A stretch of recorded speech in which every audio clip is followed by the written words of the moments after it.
Eu suspeito que você é provavelmente igual a eu, um nerd admirador da ciência, do método científico, dos ídolos da ciência. Eu mencionei várias vezes nas redes sociais que eu sou um fanboy do Isaac Newton, desde a época em que eu cursava física na UFMA, lá no Maranhão. Eu gostaria de revisitar lá. Eu, infelizmente, tive que abandonar o curso para emigrar para o Canadá, mas a minha escolha foi inspirada por causa desse grande fascínio pela música.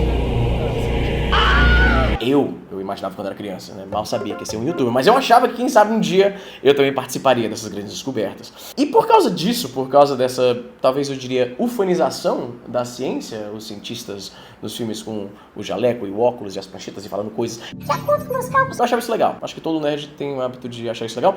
E a gente tem uma inclinação a ver a ciência como algo perfeitamente metódico, com critérios rigorosos para testes, tudo é muito bem calculado, muito bem medido, tudo é muito bem preparado, planejamento. Tanto é que instituições como a NASA se tornam praticamente sinônimos de empenho e qualidade, e olha só, eles poderiam fazer um negócio desse.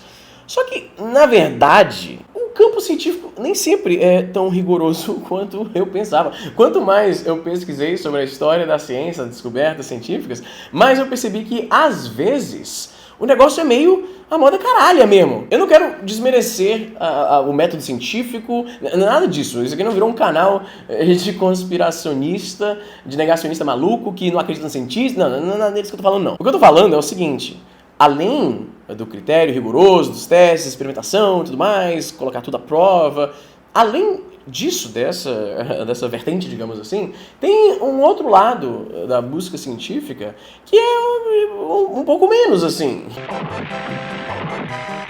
Durante a busca humana pela ciência, pelo conhecimento, houve um grau de, meu irmão, qual é a pior coisa que poderia acontecer? É impressionante que se pensou isso, mas existiu muita imprevisibilidade em 3 momentos das descobertas científicas. Agora, antes de entrar no assunto, uma outra parada que eu tenho que mencionar, uma coisa que na verdade não é imprevisível, é muito previsível. É você ser hackeado, ter os seus dados roubados por um hacker, ter o seu computador bisbilhotado por agentes. Um moleque na Rússia que quer usar o seu computador para minerar Bitcoin. Isso pode acontecer. Isso já aconteceu comigo, e se também aconteceu com você, você sabe do que eu tô falando. Mas felizmente os parceiros de longa data aqui do canal Surfshark estão aí para impedir que isso aconteça, com essa terrível sina aconteça com você. Surfshark, para quem não sabe, é um VPN, Virtual Private Network. Eu acho que fiz o contrário, né? Tipo, vocês vão ler da escrita pra direita. Eu vou fazer 2 jeitos, aí na edição eu resolvo isso aí. Aliás, corta toda essa parte. Virtual Private Network. Olha aí, acertei de primeira. É basicamente um escudo, um cofre, um túnel protegido por onde a sua conexão passa. E aí nenhum bisbilhoteiro pode monitorar seu tráfego ou roubar as suas informações pessoais. Além disso, como eu estou vivendo como nômade, uma das principais vantagens de algo como o Surfshark para mim é poder acessar o catálogo canadense dos sites de streaming. Então eu não quero perder acesso às minhas séries favoritas enquanto estou aqui no Brasil. Então, se você também não quer perder isso, assine já a Surfshark usando o meu código, tá na descrição, comentário pinado, tá na tela, tá em todo canto aí. Você vai ganhar 3 meses grátis de proteção da sua internet. Não fica vacilando aí, irmão. Agora que as contas já estão pagas, vamos começar pesado já. Ninguém sabia se o módulo lunar ia ligar ou não. Durante as missões Apollo, que alguns aparentemente acham que não aconteceu, eu fico surpreso quando eu vejo hoje, no ano de Nosso Senhor 2024, tem gente que realmente acha que o pouso lunar não aconteceu. A pessoa entrega imediatamente que ela entende muito pouco de astronomia, da política da Guerra Fria. É óbvio que nada deleitaria mais os russos do que apontar para o mundo inteiro que os Estados Unidos estavam mentindo. E acredite, como tudo mais que os Estados Unidos faziam nesse período, foi muito bem observado pelos russos. Não apenas os russos, mas os astrônomos amadores que acompanharam o trajeto, monitoraram as transmissões e tudo mais. Então aconteceu sim, mano, para com essa porra. Mas olha que interessante, sabe o módulo lunar? Esse componente aí da missão Apollo 11, que finalmente colocou o ser humano na Lua. Esse módulo lunar, ele foi desenvolvido com uma premissa um pouco, digamos, impossível de ser testada no planeta Terra, por 2 motivos. Primeiro, as condições de decolagem do módulo lunar são de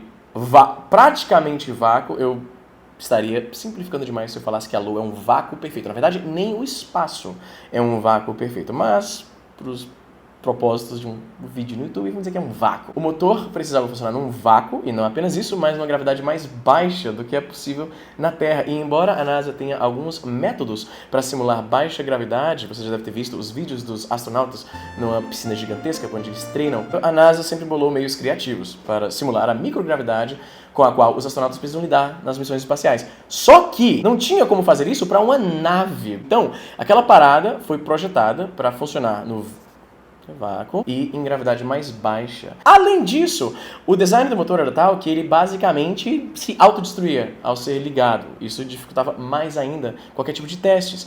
Isso significa que quando o Neil Armstrong e o Buzz Aldrin pousaram na Lua e saíram, tiraram fotinha, falaram com o presidente Nixon, tudo aquilo, quando eles voltaram pro módulo lunar e pensaram, ok, beleza, vamos lá reencontrar com o Michael Collins, que ficou orbitando ao redor da Lua. Eles não sabiam se o negócio ia funcionar ou não, mano. Eles calcularam muito bem, claramente, que eu mencionei no começo, né? A gente não usa NASA como sinônimo de tipo, mano, é a instituição mais foda no que tange a ciência. A gente não usa isso por acaso. Só que ainda assim, testes e simulações e tudo isso.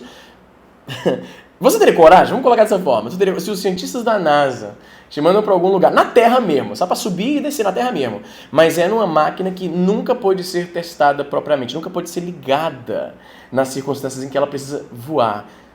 Até hoje, em 2024, talvez você teria medo disso. Então os caras entraram naquela geringonça, sem saber se o negócio é ligar de novo para voltar para a Terra, é muita coragem, bicho. E novamente me surpreende que eles conseguiram, toda a força dos Estados Unidos como superpotência mundial planejou tudo isso, e aí no final, tipo assim, mano, tomara, hein?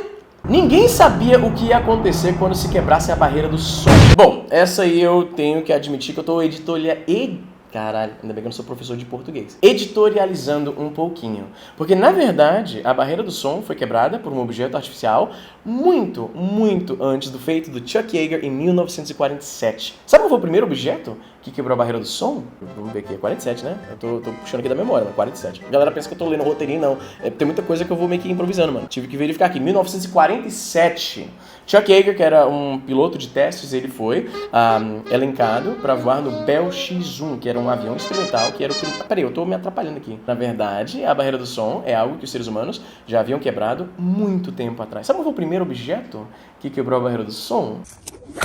É isso mesmo, chicote. Aquele estalo que você ouve é quando aquela onda mecânica vai se transmitindo por toda a extensão do chicote e no final ela move tão rapidamente que ela literalmente quebra a barreira do som. Aquela pontinha lá tá quebrando a barreira do som e é por isso que o estalo do chicote é tão alto. Obviamente, a massa da ponta do chicote é praticamente irrisória, então isso não causa nenhum grande efeito. Agora, quando a aviação a jato começou a despontar, a barreira do som, pensava-se, era um limite físico, no sentido de que a física, as leis da física, tornam impossível que você ultrapasse. E eles achavam isso não era sem motivo, porque todos os aviões que chegaram próximo disso, eles basicamente ou perdiam a estabilidade, isso quando eles eram sortudos, porque às vezes o avião se desmontava no ar, maluco. Você tem noção do que é isso? No período, deixa eu lembrar de novo você, que avião ainda era uma coisa nova. Então, não se sabia exatamente o que poderia acontecer e tinha gente que achava que isso era uma impossibilidade. Quando o Chuck Yeager, no Bell X-1, em 1947, subiu lá para quebrar a barreira do som, ninguém sabia exatamente o que ia acontecer. Agora, uma coisa que me entristece um pouco sobre esse lance da barreira do som é que no final das contas acabou sendo para tão pouco benefício, quer dizer, não, eu tô exagerando.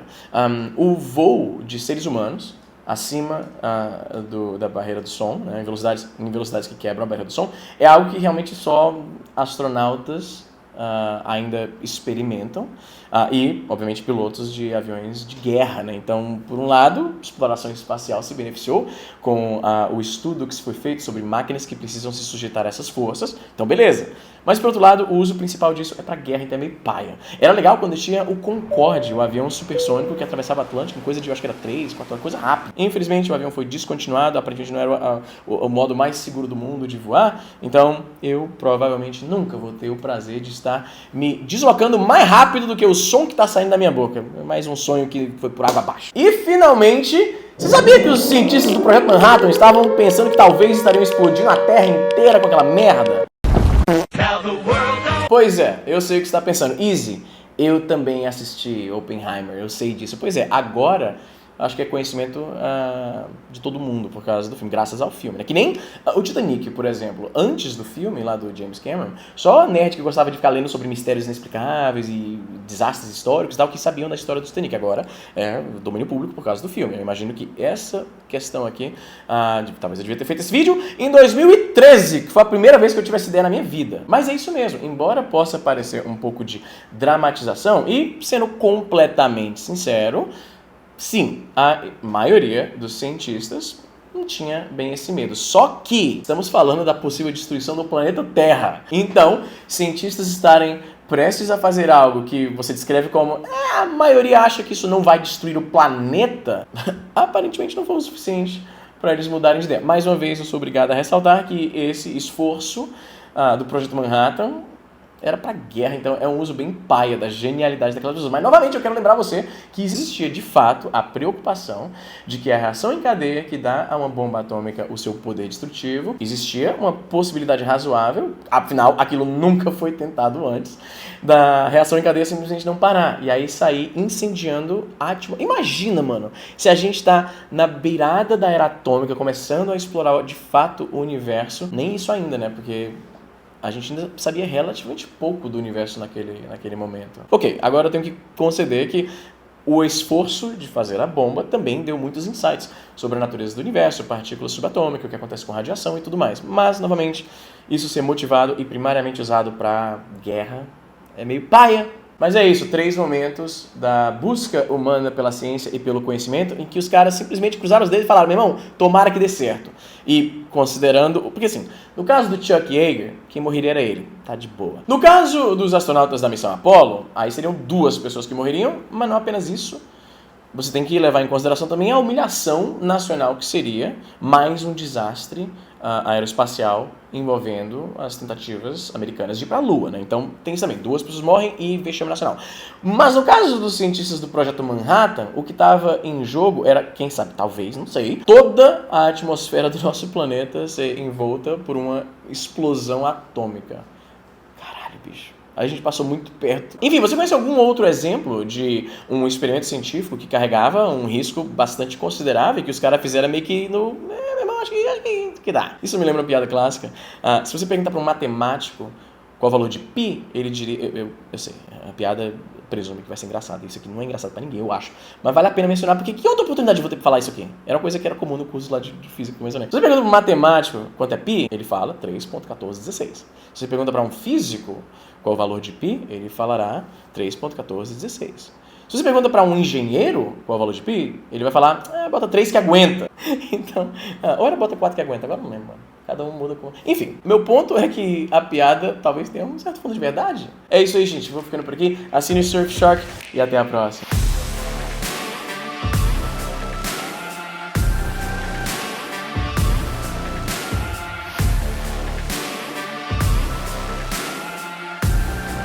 O que esse gato tá fazendo?